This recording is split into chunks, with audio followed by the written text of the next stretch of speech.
Hey guys, on today's episode, we're going to be going over the step-by-step process for cleaning very old and very sensitive interior cloth seats like this. I'm in a 1935 Plymouth PJ. The thing is super cool. It's 80 plus years old and it's very dirty, so we're going to need to clean it, but at the same time, we don't want to destroy the interior in the process. We're going to go over the step-by-step process for doing that, plus go over the tools that you're going to need right now.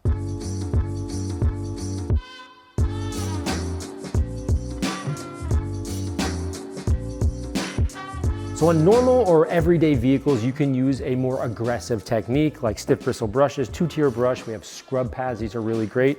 And of course you have the hand drill. And then the very popular, now I use this all the time on regular cars, you're gonna use your hot water extractor. This blows out very hot water and then sucks it up. Now, what's interesting is the suction is really what causes a lot of the problems on these super sensitive interiors. The suction, the material can get sucked in at the same time and then you're basically twisting it and it's not a good look. So these are great for everyday normal use. I use them all the time. We cannot use it on the interior. We have to do something a little bit different. For cleaning sensitive material, here are a few tools you're gonna need. First, of course, is a vacuum, but make sure that the tip of the vacuum nozzle is very smooth. So feel it with your hand because sometimes new crevice tools can actually be a little bit sharp when they leave the plastic mold from manufacturing. If this is the case, then lightly sand off the burrs or just run it against the floor a few times. Either way, this can get stuck in the nap of the old material and actually cause it to run. Trust me, I've been there. It's a nightmare that you can easily avoid.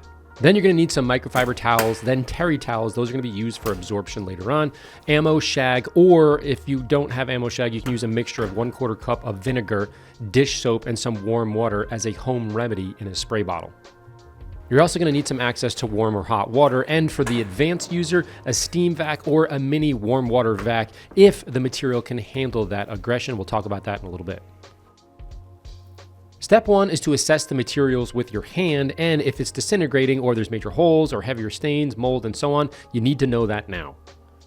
Keep in mind, these steps are designed to be sort of like hurdles, meaning if you can't wipe it with your hand or rub it with your hand, your finger goes right through it, then guess what? You gotta stop right there. But if you can do that and rub it a little bit and kind of manipulate it with your hand and it doesn't do anything, you can go to the next step. And after that step, if you do that, then you can go to the next one. So it's just this linear progression, and we wanna start as least aggressive as possible. The first thing you wanna do again is just wipe it with your hands and just feel the material and make sure it's somewhat stable.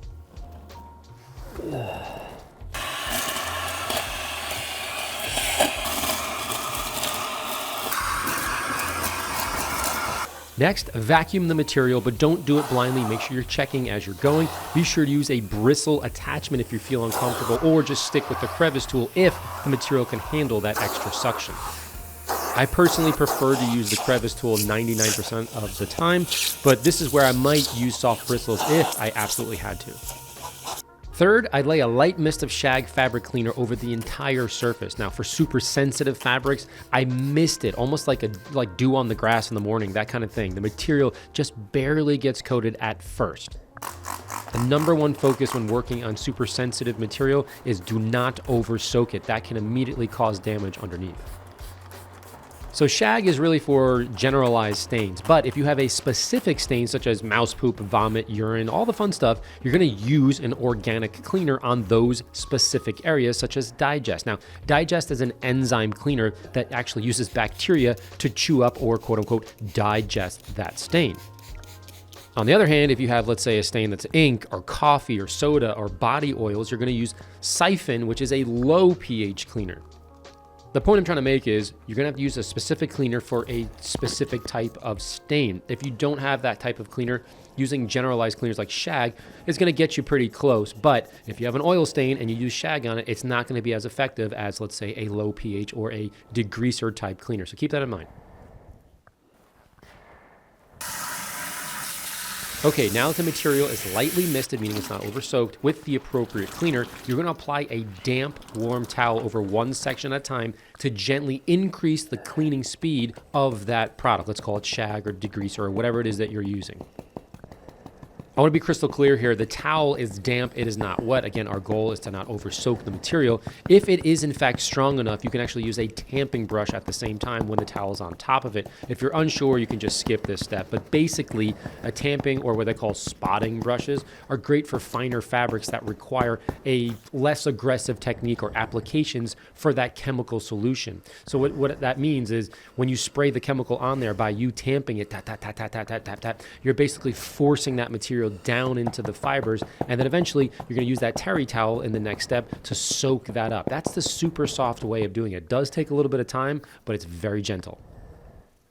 After a few minutes of chemical and heat penetration from that towel, you have two options based on the strength of the material. You can either apply a terry towel like we just mentioned and then wick the stain into the cloth on super sensitive material, etc. Or you can use a steam vac if the strength of the cloth can actually hold up to that extra steam.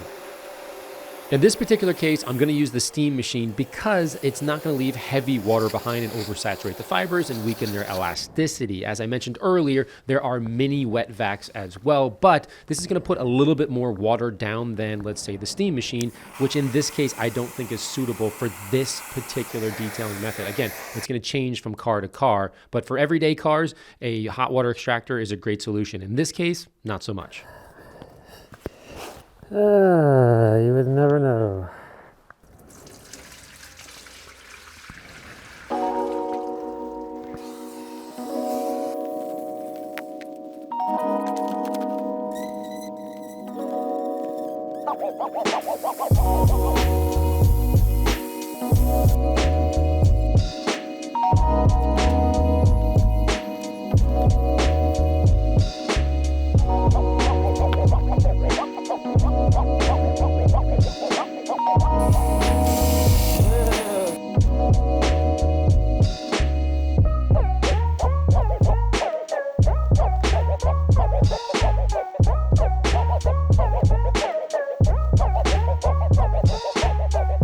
Well guys, there you have it. The interior looks much better. Is it perfect? By no means, but it definitely smells better in here, so that's a plus. Now, the goal with the preservation detail is to work the least aggressive method possible and sort of work your way up based on how strong the material is. This back here was much stronger than the bottom here. Certainly over there, like I showed you, when I hit that with air, it exploded. So the goal here with the video is just to sort of expand the mind and be like, hey, let's work the least aggressive method and just work our way up to sort of preserve. My mission with this, with the customer, was to just bring this back to life and let them look at it and be like, okay, this is what grandpa had. Are we gonna keep it? Are we gonna sell it? What are we gonna do with it? So that was the goal. In reality, obviously, all this probably needs to be replaced, but that wasn't the purpose here with a preservation detail. Of course, if you have any questions, you know where to find me, AMMONYC.com. Plus, all the tools and products that I use in the episode are linked down below, so check that out. And I'll put a link up here to the full-length episode of me finding the car, cleaning it, and doing all the interior. It's super cool. As always, guys, thanks for watching, and I hope you enjoyed this how-to.